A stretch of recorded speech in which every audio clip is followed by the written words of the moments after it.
नमस्कार, मैं हूं चुमकान। दिन भर की खबरों में सबसे पहले डालते नजर आज के मुख्य समाचारों पर। कड़ी सुरक्षा व्यवस्था के बीच छात्र छात्राओं ने उत्साह के साथ किया मतदान। किसके सिर सजेगा जीत का सेहरा।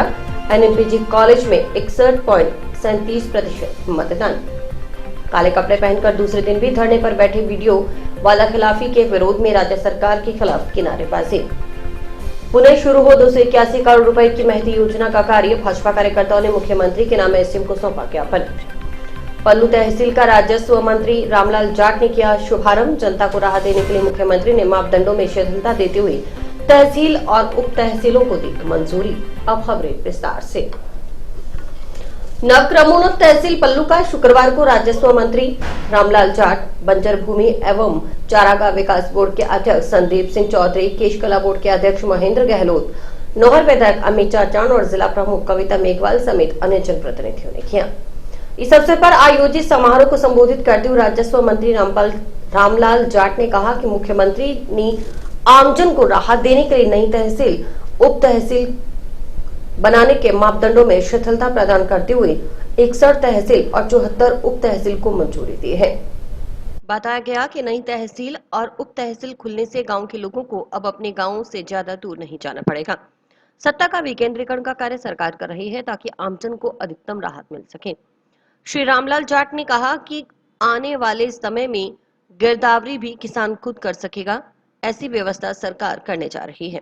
उन्होंने नौहर विधायक की प्रशंसा करते हुए कहा कि अमित चाचान अपनी बात विधानसभा में दमदार तरीके से रखते हैं, जनता के दुख सुख में सहयोग करते हैं। मुख्यमंत्री भी इन पर पूरा विश्वास करते हैं। उन्होंने प्रशासन, गांव के संघ अभियान समिति समेत चिरंजीवी स्वास्थ्य बीमा योजना के अंतर्गत आमजन को मिल रहे 10 लाख तक के निःशुल्क इलाज, 50 यूनिट तक निःशुल्क बिजली, कोरोना काल में किया गया बेहतरीन प्रबंधन, सात सुख को ध्यान में रखते हुए मुख्यमंत्री द्वारा पेश किए गए बजट समेत राज्य सरकार की उपलब्धियां बताई। इससे पूर्व बंजर भूमि और चारागाह बोर्ड के चेयरमैन संदीप सिंह चौधरी ने कहा कि नौहर विधानसभा क्षेत्र में विकास के भरपूर कार्य हुए हैं। उसकी छवि सामने बैठे लोगों के चेहरों पर साफ नजर आ रही है। केशकला बोर्ड के चेयरमैन ने भी राज्य सरकार की उपलब्धियां, नौहर क्षेत्र में हुआ विकास और राजस्व मंत्री की किसानों और आमजन को राहत प्रदान करने की छवि को लेकर जानकारी दी। नौहर विधायक अमित चाचान ने अपने संबोधन में पल्लू को तहसील और फेफाना को उप तहसील बनाने को लेकर मुख्यमंत्री और राजस्व मंत्री का आभार प्रकट करते हुए कहा कि मुख्यमंत्री ने मापदंडों को शिथिलता प्रदान करते हुए जनता को राहत प्रदान की है। उन्होंने कहा कि पहले बजट में नौहर का नाम लोग ढूंढते थे, लेकिन अब बजट में नौहर की ग्राम पंचायतों तक का नाम आता है। मुख्यमंत्री ने नौहर विधानसभा क्षेत्र को बड़ी सौगातें दी हैं। उन्होंने राजस्व मंत्री से अन्य जिलों की तरह किसानों को 6 घंटे बिजली देने और 2000 किसानों को खातेदारी का हक दिलाने की मांग भी रखी। हो रहा है, ये निश्चित रूप से हमारे कई मापदंड, महात्मा गांधी जी की सोच थी कि ग्राम स्वराज आए। उस समय नेताओं को ये विश्वास नहीं था कि हम राज में भी आएंगे। राज करना कोई कांग्रेस का काम नहीं था। कांग्रेस का काम था कि राजा महाराजाओं, अंग्रेजों ने जो शोषण कर रखा है यहाँ की जनता का, जबकि ब्रिटेन के अंदर तो ये लोगों को पूरी सहूलियत दे रहे हैं, यहाँ पे शोषण कर रहे थे। हमारे पूर्वज कई नेता जो शहीद हो गए, उनका जो संघर्ष था, चाहे मौलाना आजाद साहब, सरदार पटेल साहब, राजेंद्र प्रसाद जी, बाबा साहब अम्बेडकर साहब, महात्मा गांधी जी, पंडित नेहरू जी, उनके साथ में हमारे कई पूर्वज लगे, तब जाके ये स्थिति आई। आपको याद दिलाऊं, आप भी याद करो, पुराने लोग तो पढ़े लिखे या स्थिति देखी भी नहीं, लड़के किताबों में इतिहास में पढ़ते थे, बताते कि 1929 में 31 दिसंबर को पंडित जवाहरलाल नेहरू जी ने जो झंडा फहराया तिरंगा, तो एक बात कही थी कि ये झंडा हिंदुस्तान का एक भी व्यक्ति, एक भी महिला जब तक जिंदा रहे, ये झंडा नीचा नहीं झुकना चाहिए। झंडा फहराना बड़ी बात हुआ करती उस समय। इसके साथ ही जो आपके विधायक हैं भाई अमित चाचान जी ने, आपने आजकल तकनीकी का जमाना है, जो विधानसभा में जो बोलते हैं, आप देखो उनको हर बार हमारी पार्टी में विधानसभा में, चाहे कांग्रेस पार्टी हो, भारतीय जनता पार्टी, चाहे बजट पे बात रखनी हो या राज्यपाल जी के अभिभाषण पे बात रखनी हो, तो तय किया जाता है कि कौन आदमी पहले बात रखेगा, सत्ता दल से विपक्ष की पार्टी से। भाई अमित को हम सबसे पहले बुलाने का काम करते हैं। जो व्यक्ति खड़ा है उसको हमें लाके लाना है आपके नेतृत्व में, और हमारे लोकप्रिय मुख्यमंत्री अशोक जी गहलोत के नेतृत्व में पूरे राजस्थान में विकास के नए आयाम स्थापित किए जा रहे हैं। बाप बेटे की जोड़ी मिली है जिसका एक ही उद्देश्य है कि नौर की सेवा करना। साथियों, मैं मेरी शुभकामनाएं हमेशा अमित चाचा जी इनके परिवार के साथ है। आप लोग से विनती करूंगा कि आने वाले समय में भी आप लोग अपना आशीर्वाद इस परिवार पर इसी तरीके से बनाए रखें। आज जो पल्लू तहसील का जो कार्यालय का जो उद्घाटन हुआ है, लोकार्पण और नई खुली, भाई अमित चाचा जी को धन्यवाद दूंगा। इन्होंने पूरे एरिया को अच्छी तरीके से संभाल रखा। खासतौर से प्रशासन गांव के संग अभियान में शानदार काम पूरे राजस्थान में हुआ, जिसमें आपका हनुमानगढ़ जिला भी है। अभी हम जिला प्रशासनिक अधिकारी की मीटिंग भी लूंगा, जिसमें आंकड़े सही थी आपको और बता दिया जाएगा। लेकिन हकीकत में जो विपक्ष के लोग इस चीज को कह रहे हैं कि प्रशासन गांव के संग अभियान में ज्यादा काम हुआ, खूब काम, नियमों में पहली बार अशोक गहलोत जी ने इतना सरलीकरण किया, इसी का परिणाम है कि ज्यादा काम होने का। बाकी तो सरकारें हर बार ही कैंप लगाती है, लेकिन इस बार अलग तरह के कैंप थे, 3 तरह के, पहले प्री कैंप, मेन कैंप और फॉलो कैंप। इससे एक भी आदमी छूट नहीं जाए, वो चीजें की गई है और हमने काफी सरलीकरण किया। और भी आने वाले समय में जो हम सेटलमेंट डिजिटल प्रक्रिया अपना रहे हैं, जिससे आम किसान को बिना रेवेन्यू डिपार्टमेंट के अधिकारियों से ही उनके काम हो जाए, चाहे रात को भी चाहे छुट्टी के दिन भी। ऐसी प्रक्रिया नई अपनाई जा रही है, जिसके माध्यम से रेवेन्यू संबंधी काम सारे के सारे जल्दी होंगे और समस्याएं खत्म होगी। इससे मुकदमों का भी निस्तारण होगा। आज के समय में काफी मुकदमे पेंडिंग रहते हैं, उसका भी एक बहुत बड़ा कारण है सामाजिक समरसता, अधिकारियों का लॉ एंड ऑर्डर मेंटेन करने में रहना। इसलिए समाज की जिम्मेदारी है कि ऐसी चीजों पे ध्यान नहीं दे, ऐसी चीजों के बहकाव में नहीं आए, ताकि हमारे विकास में कोई रुकावट आए। चाहे कई उद्योग धंधे हैं, उनमें फर्क पड़ता है, किसान की उपज का पूरा मूल्य नहीं मिल पाता, उसमें फर्क पड़ता है, कई ऐसी चीजें। इसलिए राजस्थान की सरकार ने निर्णय लिया कि सत्ता का विकेंद्रीकरण करते हुए प्रशासनिक ढांचे का भी विकेंद्रीकरण किया जाए। कॉलेज की सरकार का भाग्य शुक्रवार को मतपेटियों में बंद हो गया। राजनीति की पहली पीढ़ी यानी छात्र संघ चुनाव को लेकर सुबह 8 बजे शुरू हुई मतदान की प्रक्रिया दोपहर 1 बजे तक जारी रही। 2 साल बाद हो रहे छात्र संघ चुनाव में मतदान को लेकर छात्र छात्राओं में खासा उत्साह नजर आया। कड़ी सुरक्षा व्यवस्था के बीच छात्र छात्राओं ने उत्साह के साथ वोट डाला। हालांकि सुबह मतदान का प्रतिशत धीमा रहा, लेकिन धीरे धीरे स्टूडेंट की संख्या बढ़ी तो मतदान ने भी रफ्तार पकड़ी। सभी जगह स्टूडेंट की कतारें लगी नजर आई। वोटिंग के लिए वोटर अपनी बारी का इंतजार करते नजर आए। कॉलेजों के बाहर सुरक्षा के लिए पुलिसकर्मी तैनात रहे। किसी प्रत्याशी ने कॉलेज परिसर के बाहर वोट के लिए आने वाले छात्र छात्राओं को पैर पकड़कर, किसी ने घुटनों के बल बैठकर हाथ जोड़कर तो किसी ने सड़क पर लेटकर वोट देने की मिन्नतें की। कॉलेज कैंपस के बाहर खड़े रहने और वोटर से बात करने को लेकर कई बार पुलिस ने छात्र नेताओं को टोका भी। इससे पहले सुबह से ही कॉलेजों में वोटिंग के लिए छात्र छात्राओं की लंबी लाइनें लग गई। प्रत्याशी भी सुबह से ही वोटर्स को मतदान केंद्र पर लाने में जुटे रहे। जिले के सबसे बड़े राजकीय एनएमपीजी कॉलेज के बाहर सुबह मतदान शुरू होने से पहले ही पुलिस अधिकारियों के नेतृत्व में करीब 30 पुलिसकर्मियों का जाब्ता तैनात रहा। इस पूरे रास्ते को सुबह से ही ब्लॉक कर दिया गया था। बिना आईडी के किसी को भी एंट्री नहीं दी गई। एनएमपीजी कॉलेज में मतदान के लिए बनाए गए 10 पोलिंग बूथ पर मतदान हुआ। यहां 3,498 मतदाता थे। इनमें से 2147 ने मत का प्रयोग किया। यहां 61.37% मतदान हुआ। इससे पहले दोपहर करीब 11:15 बजे तक पंजीकृत में से आधे मतदाता मतदान का प्रयोग कर चुके थे। वोट डालने के बाद छात्र छात्राओं का कहना था कि 2 साल से कोरोना की वजह से वोट नहीं कर पाए थे। जब आज मौका मिला है तो स्टूडेंट वेलफेयर के लिए काम करने वाले प्रत्याशी को वोट किया है। प्राचार्य डॉक्टर नरेंद्र सिंह भाभू व मुख्य निर्वाचन अधिकारी डॉक्टर रामपाल आहरूदिया ने बताया कि 1 बजे मतदान के बाद मतपेटियों को सील कर कोषागार में जमा करवाया गया है। शनिवार सुबह कोषागार से मतपेटियां प्राप्त कर उस दिन सुबह 10 बजे कॉलेज के महात्मा गांधी सभागार में मतगणना की जाएगी। आज छात्र संघ चुनाव है, जिसकी वोटिंग चल रही है और हमने हमारा निर्दलीय प्रत्याशी उतारा था, छोटा भाई आलोक, जो छात्र हितों को लेकर यहाँ चुनाव लड़ रहा है। और हम जिस तरीका का माहौल है, हमें ये लग रहा है कि हम ये चुनाव जीतेंगे। और आज मतदान चल रहा है और पूरे विश्वास के साथ कहता हूँ मैं ये चुनाव जीतकर महाविद्यालय का विकास कराऊंगा और जो हॉस्टल की समस्या है उसको पूर्णतः उसका विकास करवाऊंगा। सभी भाइयों के समर्थन से जीत पक्की है, कोई दिक्कत नहीं है सर। और जीतने के बाद जितने भी स्टूडेंट के काम होंगे सबको पूरा किया जाएगा।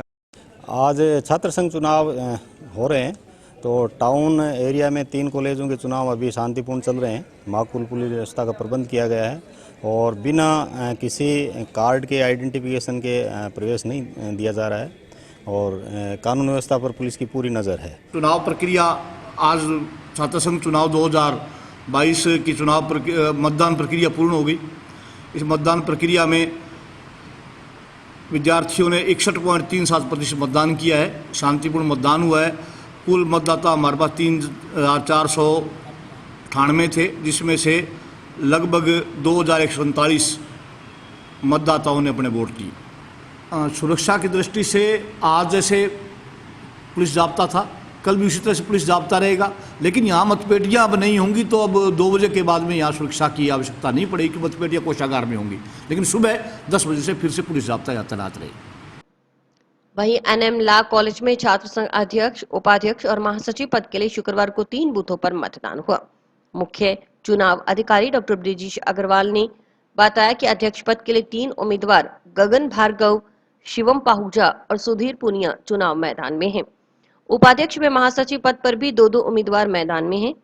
संयुक्त सचिव पद पर पूर्व में ही निर्विरोध निर्वाचन हो गया। NM law college Hanumangarh town में आज दिनांक 26/8/2022 को स्टूडेंट यूनियन इलेक्शन 2022 का जो चुनाव शांतिपूर्वक संपन्न हुआ। कुल 3 पदों पर चुनाव हुआ, जिसमें अध्यक्ष पद पर 3 कैंडिडेट गगन भार्गव, शिवम पाहुजा और सुधीर पुनिया थे। उपाध्यक्ष पद पर 2 कैंडिडेट थे और जनरल सेक्रेटरी पर 2 उम्मीदवार थे। जॉइंट सेक्रेटरी का हमारे यहाँ निर्दलीय वो जीत गया था, निर्विरोध चुनाव जीत गए थे। कुल जो वोट कास्ट थी हमारे यहाँ वो 359 वोट थे, जिसमें से 261 वोटों की जो पोलिंग हुई, जो कुल 72+ वोटिंग हुआ। वोटिंग बहुत शांतिपूर्वक, बहुत ही अच्छे वातावरण में संपन्न हुई। किसी भी प्रकार की कोई भी दिक्कत हमें नहीं आई। हालांकि प्रशासन की तरफ से पूर्ण रूप से हमें जो एक जाब्ता दिया गया था, लेकिन फिर भी किसी भी प्रकार का कोई असुविधा या कोई भी हमारे अनुशासनहीनता कोई भी ऐसा मामला नहीं आया या कोई फर्जी वोटों का कोई भी नहीं आया। कुल मिलाकर बहुत शांतिपूर्वक वोट हमारे यहाँ संपन्न हुए, जो कुल वोट का 72% है। मैं डॉक्टर ब्रिजेश अग्रवाल, मुख्य चुनाव अधिकारी, एनएम लॉ कॉलेज हनुमानगढ़। कल की जो तैयारी है वो ये है कि अब जो हमने वोटिंग को सबको सील कर दिया है, 3 बूथ हमने बनाए थे, तीनों बूथों को सील करके कलेक्ट्रेट कोषागार में अभी हम जमा करने जा रहे हैं।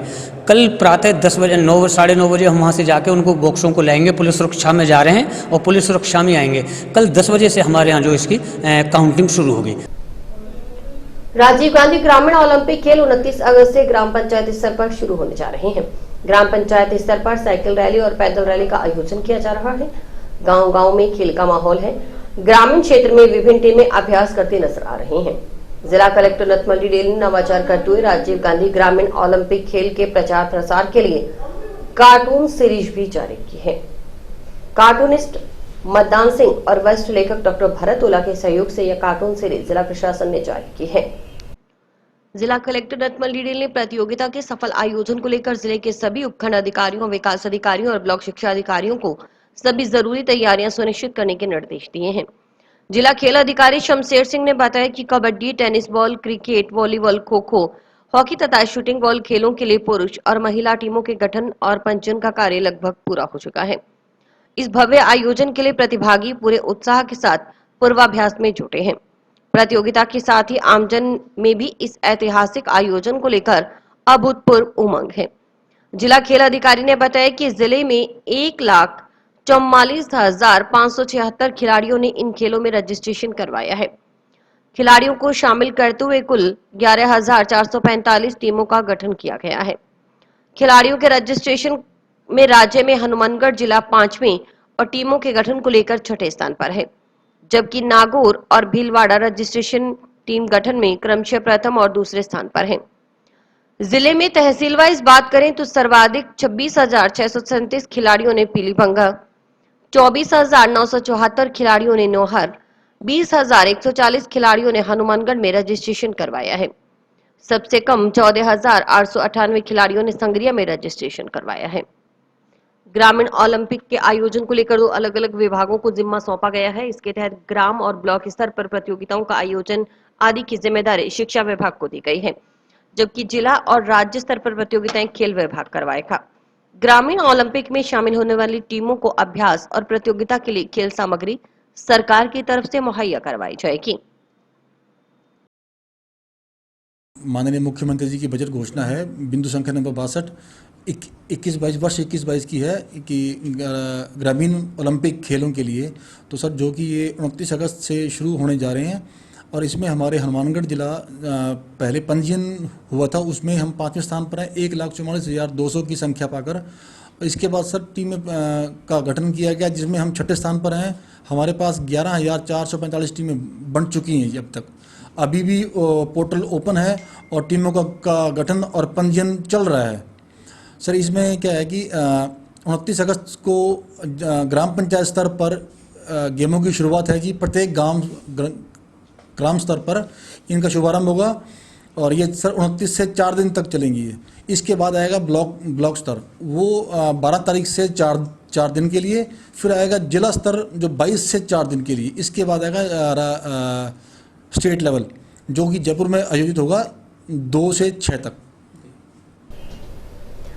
जंक्शन टाउन शहर में आसपास के क्षेत्रों को स्वच्छ पेयजल उपलब्ध करवाने वाली 281 करोड़ रुपए की महती योजना का बंद कार्य पुनः शुरू करवाने और नगर परिषद की ओर से शहर की संपत्ति नीलाम करने की जा रही कार्रवाई पर रोक लगाने की मांग भाजपा ने की है।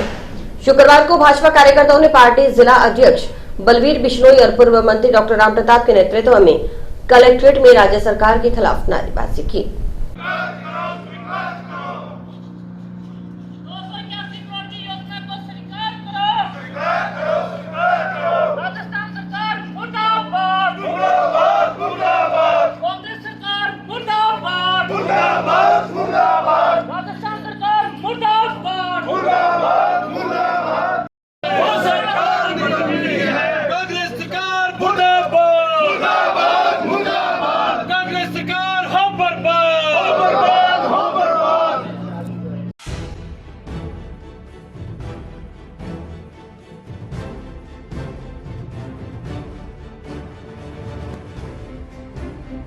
अपन है वो मुख्य रूप से हनुमानगढ़ शहर और इसके साथ में नज़दीक लगते हैं 5-6 गाँवों के लिए 281 करोड़ की पेयजल योजना मंजूर हुई थी 2017-18 में और उसके बाद में उस पर काम भी शुरू हो गया था। कच्ची डिग्गियाँ बन चुकी है, आपने भी शायद देखा होगा। लेकिन ये सरकार आने के बाद में उस काम को वहीं का वहीं रोक दिया गया और जो स्टूडेंट इंजीनियर का जो ऑफिस था उसको दूसरी जगह शिफ्ट कर दिया। अब उस स्कीम के अंदर पानी है वो 24 घंटे पानी की सप्लाई रहनी थी और 40 फुट की हाइट तक पानी बिना किसी प्रेशर के अपने आप जाना था। तो इन तमाम बातों की सुविधाओं से इसको हटा करके मुझे अच्छी तरह से याद है गया या कौन सी जगह थी बिहार में ये स्कीम वहाँ लागू हुई तो टेलीविज़न ने ऑल इंडिया ये टेलीविज़न के ऊपर पूरे पर इसका प्रचार किया था। तो इतनी बड़ी योजना अगर आप मंजूर नहीं करा सकते थे IV को कम से कम बीच में रोक कर दूसरी जगह शिफ्ट करना ये हनुमानगढ़ की जनता के साथ अन्याय है। दूसरा मुद्दा है वो जो बस स्टैंड है उसको कल के अखबार में देखा था ये और बाईपास पर शिफ्ट कर रहे हैं। उसकी बजाय अगर इसको जो अभी जो डिपो है बस स्टैंड का वहाँ पर कर दिया जाए तो शहर के काफ़ी नज़दीक होगा, लोगों को ऐसी सुविधा नहीं होगी।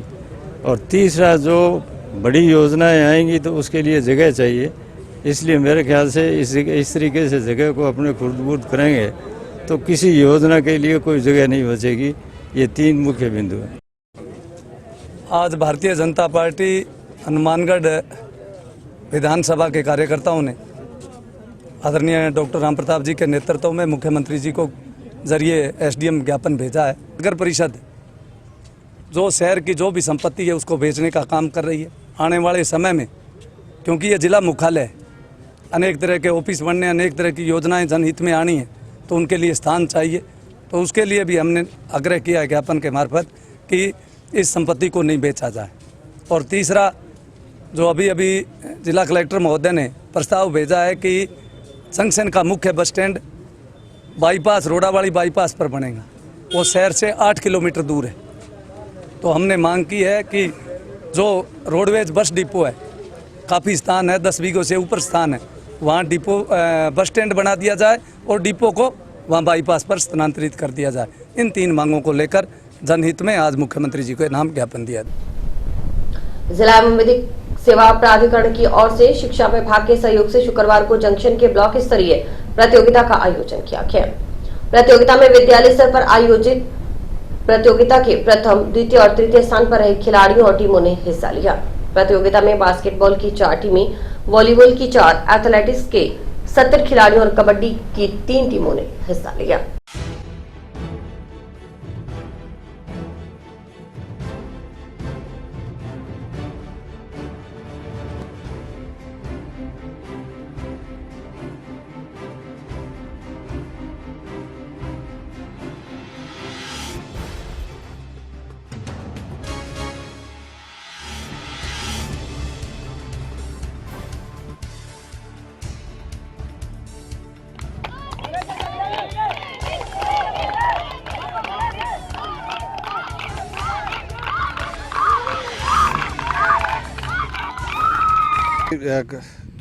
अपने जो टूर्नामेंट्स ऑर्गेनाइज कर रहे हैं, ये विधिक निस्तारण केंद्र हनुमानगढ़ के द्वारा आयोजित किए जा रहे हैं, जिसमें बास्केटबॉल की 4 टीमें, वॉलीबॉल की 4 टीमें, एथलेटिक्स के 70 खिलाड़ी आए हैं और कबड्डी की 3 टीमों ने भाग लिया है।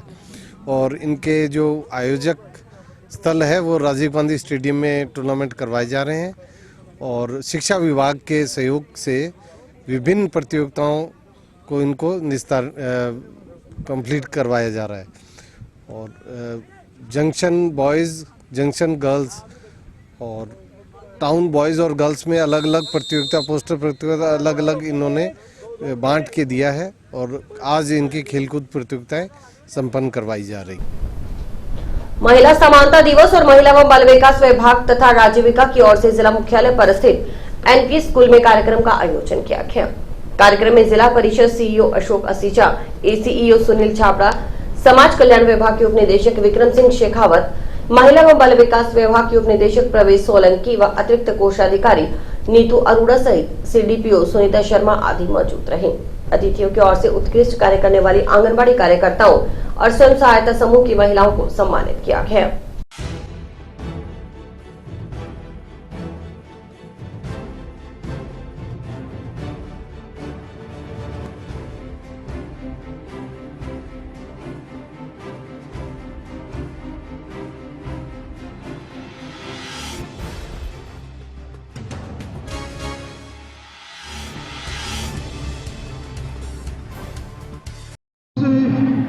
की आवश्यकता होती है, जिसके बिना अगर आपके पास हुनर है तो भी उसको मूर्त रूप नहीं दे सकते। इसी श्रृंखला में राजस्थान सरकार द्वारा एक योजना का संचालन किया गया है। 18 दिसंबर 2019 से इंदिरा महिला शक्ति उद्यम प्रोत्साहन योजना, जो कि सिर्फ और सिर्फ महिलाओं के लिए है। और ये योजना 31 मार्च 2024 तक प्रभावी रहेगी, जिसके तहत कोई भी महिला जो राजस्थान की मूल निवासी हो इस योजना के तहत ऋण के लिए अप्लाई कर सकती है, चाहे इंडिविजुअली, ग्रुप के रूप में, फर्म के रूप में, किसी भी रूप में कर सकते हैं। जिसके अंदर ट्रेडिंग एक्टिविटी के लिए 10 लाख रुपए के ऋण की सीमा होती है और अदरवाइज मैक्सिमम इंडिविजुअल के लिए 50 लाख और ग्रुप या फर्म के लिए 1 करोड़ तक है, जिसके अंदर 25% अनुदान राशि जनरल कैटेगरी की महिलाओं के लिए उपलब्ध होती है। महिला समानता दिवस के अवसर पर जो पूरे राज्य में ये प्रोग्राम्स का आयोजन किया गया, उसके तहत हनुमानगढ़ ज़िले में भी हमारे कार्यक्रम का आयोजन किया गया, शुरू से सुबह 11 से 1 बजे तक माननीय मुख्यमंत्री महोदय की वीसी थी, जिसमें महिला अधिकारिता विभाग और राजीविका की जो है महिलाएं उन्होंने भाग लिया। लगभग 300 के लगभग महिलाओं ने भाग लिया। और उसके बाद ये जो इसके अंदर उत्कृष्ट कार्य जिन महिलाओं ने किया उनका सम्मान समारोह था। इसके अलावा विभिन्न जो स्टॉल्स हैं जो इन्होंने प्रोडक्ट बनाए हैं उनकी प्रदर्शनी थी और कुछ बैंकर्स के द्वारा इसमें महिलाओं को चेक का भी वितरण किया गया। इसके अलावा जो भी महिलाएं अपने क्षेत्र में अग्रणी हैं उन्हें भी हमने आमंत्रित किया था यहाँ जो है अपनी बात बताने के लिए। समानता दिवस पर महिला बाल विकास और राजविका की तरफ से एक प्रोग्राम का आयोजन किया गया, जिसमें महिलाओं को कैसे अपने समानता के अधिकारों को उपयोग करना है, कैसे जीवन में आगे बढ़ना है, किस तरह से अपनी राह का चुनाव करना है और मंजिल तक पहुंचना है, उसके बारे में हमारे सम्मानित सभी अधिकारीगण हम लोग सब उपस्थित हुए और सबको प्रशंसा सबकी की गई और सबको सम्मानित भी किया गया।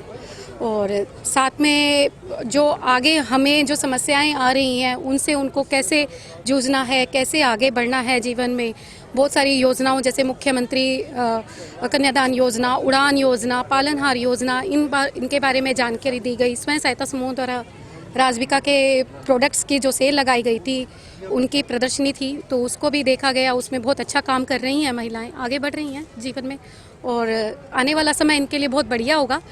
जिस तरह से आज हम 1/3 पर आ गई हैं, आने वाला समय बराबर पर होगा, 100% होगा।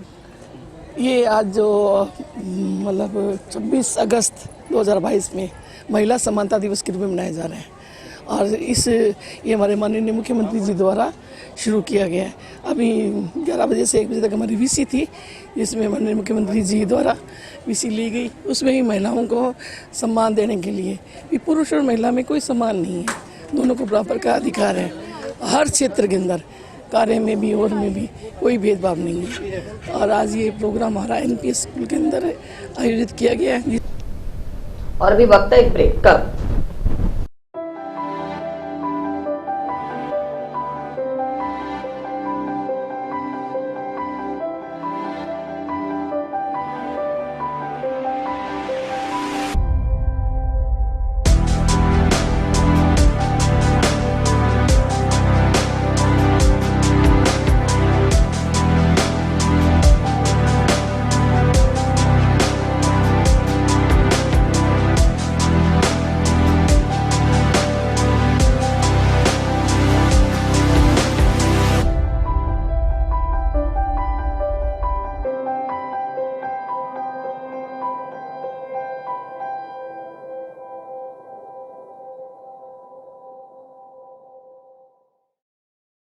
संगरिया तहसील के विवादित खातों का निस्तारण करवाने के लिए संगरिया विधायक गुरदीप सिंह शाहपिरी ने शुक्रवार को हनुमानगढ़ दौरे पर आए राजस्व मंत्री रामलाल जाट को पत्र सौंपा। इस दौरान विधायक शाहपिरी ने बताया कि 4-5 माह पूर्व संगरिया तहसील का रिकॉर्ड ऑनलाइन किया गया था। आज हमारे यहाँ हनुमानगढ़ में राजस्व मंत्री आ रहे हैं, उसकी मीटिंग ले रहे हैं। जिन जिन तहसीलों के अंदर जहाँ SDM हेडक्वार्टर पे किसानों की जमीनों के संबंध में, खाददारी के संबंध में या और प्रॉब्लम उस पर चर्चा होगी। मेरे संगरिया के अंदर आज से 4-5 महीने पहले जो तहसील है संगरिया वो ऑनलाइन हुई है जौमंदी वगैरह की, उसके अंदर हमारे करीब 2200 खाते जो अविवाद खाते हैं और उनके ना तो KCC बन रही है उनकी, ना उनका इंतकाल हो रहा है। और मैंने पहले विधानसभा चल रही थी, उस टाइम भी मंत्री जी को लिख के दिया था, आश्वासन दिया था उन्हें जल्द ठीक करवा देंगे। अब वो बढ़कर 3300 खाते हो गए हैं। तो आज मंत्री से इस बात की चर्चा करूँगा मैं और इसको जल्द जो खाते अवैध खाते हैं उनको जल्द से जल्द ऑनलाइन कराया जाए। और तीसरा जो मेरे टिब्बी तहसील है वहाँ पे जो खाददारी हैं इसकी कस्टडी में रखी हुई वो लोगों को फैलने बहुत पेंडिंग पड़ी है, उसके लिए भी आज चर्चा करूँगा मैं मंत्री से भी जो हमारे कस्टडी में रखी हुई खाददारी हैं वो लोगों को दी जाएँ, ताकि जब से हमारा हिंदुस्तान पाकिस्तान अलग हुआ लोग यहाँ के बसे हैं उस टाइम के लोगों को ज़मीनें अलॉटमेंट हुई हैं, भारत सरकार के नाम ज़मीनें बोलती थी वो आज भी वैसे बोल रही हैं। उनका खाददारी कराने का राइट जो किसान को मिलना चाहिए उसके लिए भी चर्चा करूंगा। गायत्री परिवार युग निर्माण संस्था की ओर से जांगीर धर्मशाला में अखिल विश्व गायत्री परिवार युग निर्माण योजना के तहत 5 दिवसीय कार्यकर्ता प्रशिक्षण का आयोजन किया जा रहा है। 25 अगस्त से शुरू हुआ प्रशिक्षण शिविर 29 अगस्त तक चलेगा। शांतिकुंज हरिद्वार से बसंती लाल सोलंकी की ओर से कार्यकर्ताओं को प्रशिक्षण दिया जा रहा है।